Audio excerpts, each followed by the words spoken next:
The Boston Bruins are the hottest team in hockey, winners of 5 straight and 8 out of 9. Ian McLaren of Locked On Boston Bruins is here to tell us the secret behind the Bruins' success and a whole lot more on this episode of the Locked On NHL Podcast.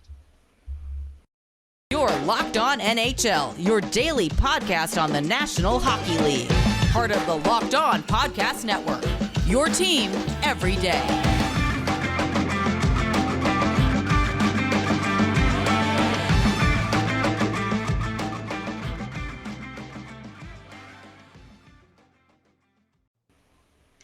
And welcome back to the Locked On NHL Podcast, Monday edition. Gil Martin, so glad you could join us today, and thank you for making Locked On NHL your first listen every day. We are free and available on all platforms. There may not be a hotter team in the National Hockey League right now than the Boston Bruins. They are playing dominating hockey, and Ian McLaren of Locked On Boston Bruins is with us to talk about that. And Ian, it's like, I look up and down this team. I've watched them play. What's the weakness here? I mean, they are firing on all cylinders. Yeah, it's pretty crazy because, of course, coming into the season, they were going to be without Charlie McAvoy for quite some time. The expectation was that Brad Marchand would be out until after Thanksgiving. He's been able to play one game so far and looked amazing in that one game after off-season double hip surgery. I thought they'd be, still okay coming into the season without those two guys.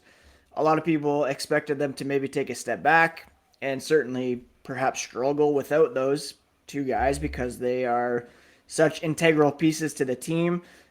Nobody saw this kind of start coming, and it's a testament to a whole bunch of people, beginning with brand new head coach Jim Montgomery, who certainly is in the Jack Adams conversation here very early on this season. What has Montgomery done that lifted this team's performance? I think one of the things, well, for certain guys, he kind of just gave them a fresh start. You think of a guy like Jake DeBrusk, who was a bit at odds with former head coach Bruce Cassidy. He's looked like he was shot out of a cannon to begin the season and has looked as good as we've ever seen him, perhaps. He's not scoring every night, but he's certainly getting his chances and, looks just very aggressive out there and ready to contribute on a consistent basis. One of the main things that Jim Montgomery has done is encouraged his defensemen to get more involved in the offense. He's relied heavily on Hampus Lindholm so far, who Don Sweeney acquired before the deadline last season. That's proving to be a very important piece to the puzzle early on. And with Matt Grzelcyk coming back, you see even Derek Forbort getting involved in the offense at times. That was one of their big weaknesses last season, was a lack of creativity, a lack of offense from the blue line. And they're getting not only contributions up and down the forward core, but also from the defensemen. And that's certainly helping them with their league-leading offense at the moment, for sure. Yeah, league-leading offense and a lot of balance. I mean, just a lot of different players contributing. I mean, you have the usual suspects, your Pasternaks, your Bergerons, your Krejcis, and then, a guy like Nick Foligno, who has 3 goals already, Charlie Coyle, who has 3 goals. It seems like up and down the lineup, players are contributing offensively. Yeah, for sure. And I think everybody kind of looked at the Bruins' top 6 this season and thought it would be very good, among the best in the Eastern Conference, especially with Brad Marchand back healthy and then David Krejci coming back into the mix. A key for this team was always going to be how the bottom 6 performed. A healthy, rejuvenated Nick Foligno is kind of being counted on to be the de facto leader of the bottom 6. He has looked, he's already scored more this season than he did all of last season, just to put in perspective how important his contributions have been. Charlie Coyle has scored two of the nicest Bruins goals this season in consecutive games here coming into the weekend. So if they can get some production out of the bottom six to go along with their top six, then that's the kind of thing that wins championships. You look back to the Bruins teams that have gone far in the playoffs, and the bottom six, their contributions always seem to be just as important as the top six, and you need that depth and balance to succeed in today's NHL for sure. Another thing you need to succeed in today's NHL, obviously, goaltending. It wasn't clear to everyone who the number one goalie would be, but here we are, a mere 9 games into the season, and I think it's pretty clear who's the number one right now. Yeah, I mean, Linus Ullmark, I talked about this a lot last season. He kind of got off to a rough start with the Boston Bruins, and it's kind of understandable in hindsight. He was moving from the only team he had ever played with, a new city, new system, new teammates. It takes some time for players players are human. It takes them, you do a big move like that, it takes all of us some time to get settled. Coming into this season, the expectation was that he and Jeremy Swayman would pretty much split time in net 50-50, and that could still happen. I think Jeremy Swayman still has the potential to be a starting goalie in the NHL. But right now, Linus Ullmark looks as good as anybody around the league. Perfect 6-0-0 record, a .945 save percentage.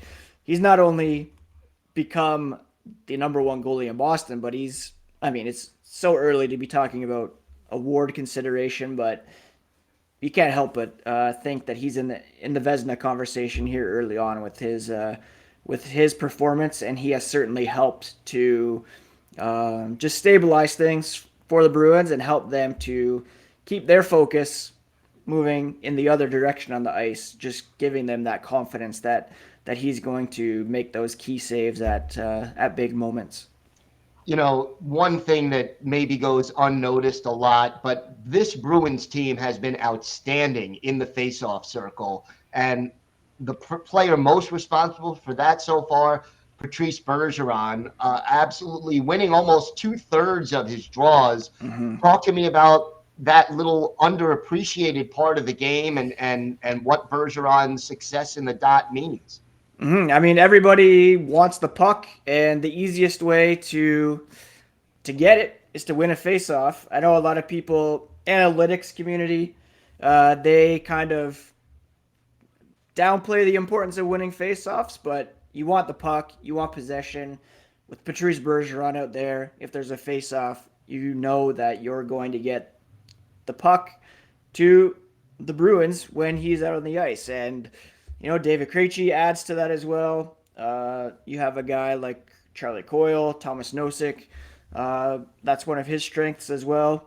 And even in Krejci's absence, you had a guy like Pavel Zacha step in, and he can win the odd faceoff as well. So, that's an underrated part of the game for sure. And Patrice Bergeron not only leads the way for the Bruins, but he also helps the other centers in that position, as does assistant coach Chris Kelly, who was well known for his prowess in the faceoff circle as well. All right. Ian, why don't you tell our viewers and our listeners where they could find the podcast and where they could find you on social media? Yeah, people can find me at Ian C. McLaren on Twitter, and the podcast, Locked On Boston Bruins, available wherever you get your podcasts, as well as on YouTube, and Locked NHL Bruins on Twitter and Instagram. All right. Ian, always a pleasure. Thanks so much for joining us today. No problem, Gil. Thanks so much for having me. Today's episode is brought to you by your friends at BetOnline. BetOnline.net is your number one source for betting football and the start of the new basketball season. Find all the latest player developments, team matchups, news, podcasts, and in-depth analysis on every game. And as always, BetOnline remains your continued source for all your sports wagering information, with live betting and up-to-the-minute scores for every sport out there. It's the fastest and easiest way to check in on all your favorite games and events, including MLB, MMA, boxing, hockey, and golf. hey, maybe you've got a feeling about a hot goaltender, or you want to put a little extra something on your favorite team's game to make it more exciting and interesting for you. Head to the website today or use your mobile device to learn more. Bet online, where the game starts.